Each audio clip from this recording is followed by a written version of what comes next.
Pessoal, sejam bem-vindos à aula 4 do módulo 8. Nós vamos falar hoje sobre a contabilidade, inscrição do CNPJ e sobre as alíquotas do Simples. E tudo mais que a contabilidade pode proporcionar de informações para a empresa.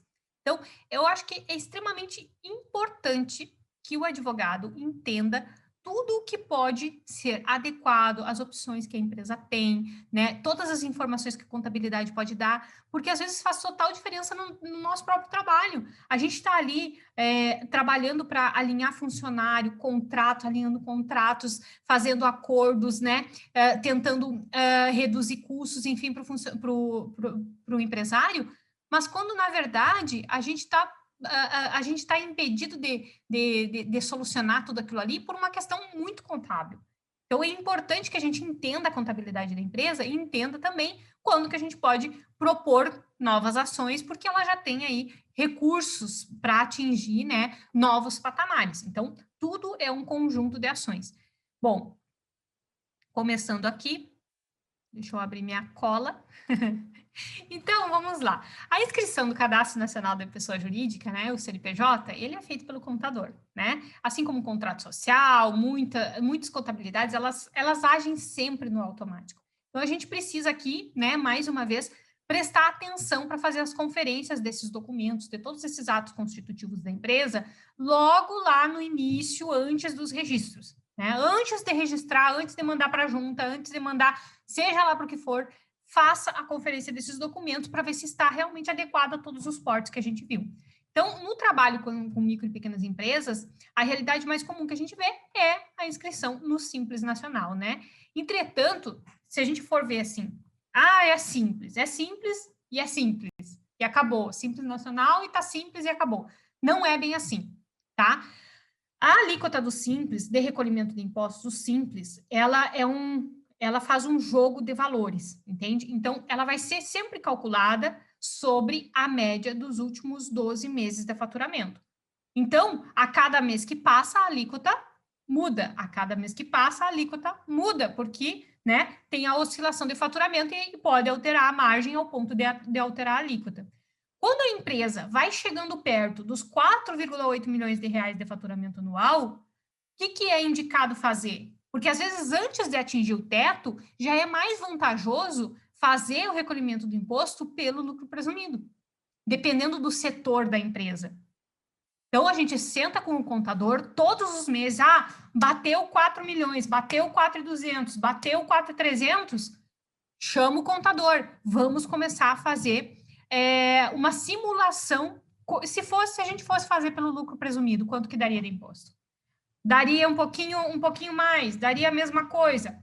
Quando deu a mesma coisa, pode saber se o próximo mês faturar tanto ou quanto o mês anterior, já é melhor fazer pelo lucro presumido. E aí tem que fazer toda uma adequação nessa empresa. Então, esse é o primeiro ponto que a gente precisa prestar atenção em relação à contabilidade, trazer a contabilidade para perto e saber como que a empresa está caminhando contabilmente para a gente fazer essa mudança, né, de categoria, digamos assim, da empresa, passar da empresa de pequeno porte para de médio porte, ou quando é uma microempresa, passar para EPP. Quando está chegando perto dos faturamentos, a gente tem que sentar com a contabilidade e analisar. Porque ainda ocorre uma outra situação. Quando o empresário vê que ele está se aproximando, ele começa a fazer caixa 2. Não, porque eu não posso sair do Simples, eu não posso sair do Simples porque eu vou pagar mais imposto. Por puro desconhecimento. A gente chama o contador e recalcula os impostos. E se a gente fosse fazer pelo presumido?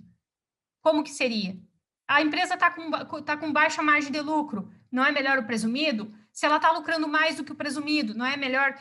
Entende? A gente vai fazendo os jogos aí, mas aí, como que a gente consegue fazer isso? Desde que a empresa venha fazendo a sua contabilidade direitinho, né? Então, é sempre um momento delicado. Vai ser sempre um momento de repensar as estruturas da empresa, repensar a contabilidade, ver quais são as projeções, reanalisar o mercado, reanalisar as opções e as oportunidades que estão tendo. Vamos refazer a matriz SWOT, vamos ver o que dá para consertar para essa empresa bombar. Às vezes é o momento certo para sentar e rever todo o plano de negócios, que a gente vai ver no próximo módulo, fica tranquilo. Mas aqui o importante é manter a contabilidade próxima para ver isso, né? E cabe ao advogado empresarial que participa dessa gestão estratégica da empresa uma posição fiscalizadora sempre nesses momentos. Porque é aí que dá a mudança de porte, né, o enquadramento do porte, o enquadramento tributário, é aí que acontece essa mudança. E outro ponto importante que a gente pode trazer a contabilidade para o nosso lado e para o lado da empresa, mostrar para a empresa a importância de uma boa contabilidade, de uma contabilidade que realmente se preocupa com os negócios, são os outros fatores que ela pode influenciar. Por exemplo, reservas para 13º pagamento de férias de funcionário. A contabilidade é o único profissional que pode fazer esse cálculo. Mensalmente, qual é o valor que eu tenho que reservar para pagar o 13º no final do ano? Mensalmente, qual é o valor que eu tenho que reservar para aquele funcionário para quando chegar as férias dele eu pagar o terço de férias, o mês de férias? Sem surpresas. Tudo é possibilitado quando a gente tem uma contabilidade alinhada. Então, quando a gente fala em trabalhar em conjunto, é justamente para isso, gente, tá? Impostos trimestrais, se a empresa saiu do Simples, vai ter imposto trimestral.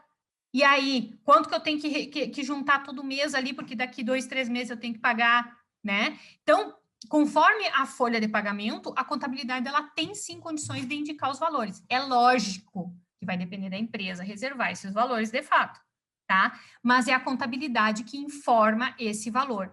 E eu não indico o advogado ir fazer cálculo de quanto que vai dar de 13º para reservar mensalmente. Já cometi esse erro. Não cometam esse erro também. Quem calcula a folha é contador, quem calcula as reservas de 13º e férias é o contador. É ele que tem as informações corretas, que tem os cálculos atualizados, que tem, né, até o sistema certo para fazer esse tipo de cálculo. Então, deixe para o contador. Ah, mas o meu contador, né, o cliente vai virar e vai dizer assim, ah, mas o meu contador, ele não faz isso. Troca de contador. Porque a minha parte jurídica eu estou fazendo. Eu estou lhe orientando. O senhor vai ficar sem surpresa no final do ano. Vai chegar no final do ano, o seu faturamento aumentou, o seu lucro aumentou e não vai ir todo para a folha de pagamento para pagar 13º. Por quê? Porque o senhor já tem a reserva do 13º. O senhor já tem tudo certinho, alinhado para chegar em dezembro, no final de novembro, início de dezembro e pagar o 13º de todo mundo sem mexer na contabilidade mensal. Por quê? Porque fez as reservas certas. Mas isso quem faz é o contador. A minha parte jurídica é orientar. A sua parte é ter um bom contador. E aí eles ficam tentando tampar o sol com a peneira. Não, mas quem sabe o advogado faz? Não, o advogado não faz cálculo de folha de pagamento. O advogado orienta como que tem que acontecer a gestão da empresa. Quais são as ferramentas que ele pode construir para que essa gestão seja muito mais tranquila, né? Então, todos esses pontos, eles podem ser usados na comunicação com o teu cliente também. Então, quando a gente atende uma empresa pela primeira vez, todos esses assuntos aqui, eles chamam muito atenção. Poxa, tu chegar para um cliente que tem sempre o peso do 13º lá em dezembro, que tem sempre um monte de conta para pagar, que chega final do ano feliz, é a última coisa que ele vai estar. E aí você diz, não, tem uma forma de a gente organizar a tua contabilidade que mensalmente tu vai juntar um tantinho assim, 12avos, então pega a folha, divide por 12, e aí vai chegar lá no final do ano, o senhor vai ter, mas quanto que eu tenho que juntar por mês? Vamos conversar com o seu contador e vamos construir essas reservas.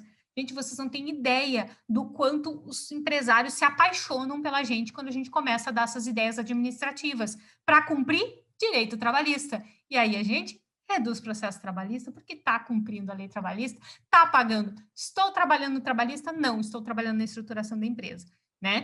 Então, destruir esse senso comum, né?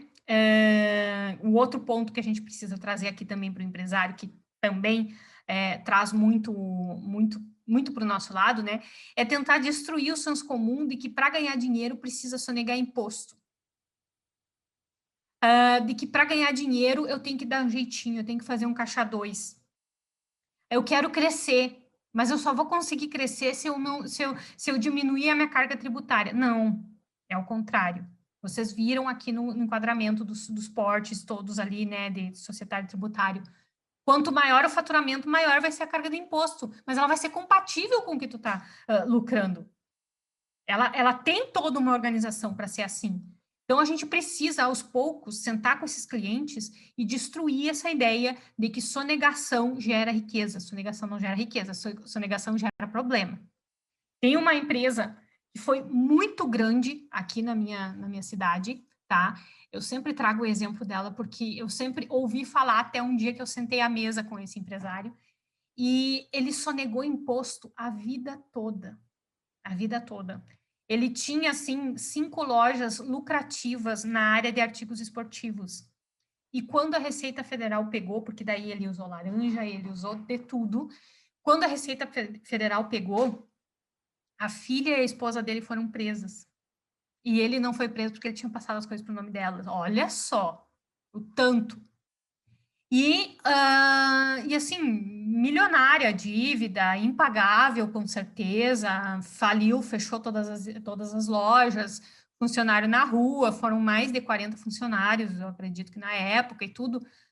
E aí ele sentou na mesa e teve a cara de pau de dizer assim que era perto de eleições, nem me lembro quais eram as eleições, quem é que estava disputando as eleições, ele estava indignado com a corrupção no Brasil.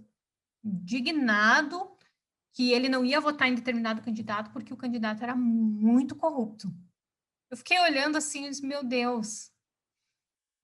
Meu Deus! Então, gente, assim, a gente vê escândalo, a gente vê, né, grandes empresas sonegadoras. Não entrem nessa vibe, não entrem nessa frequência, não entrem nessa energia.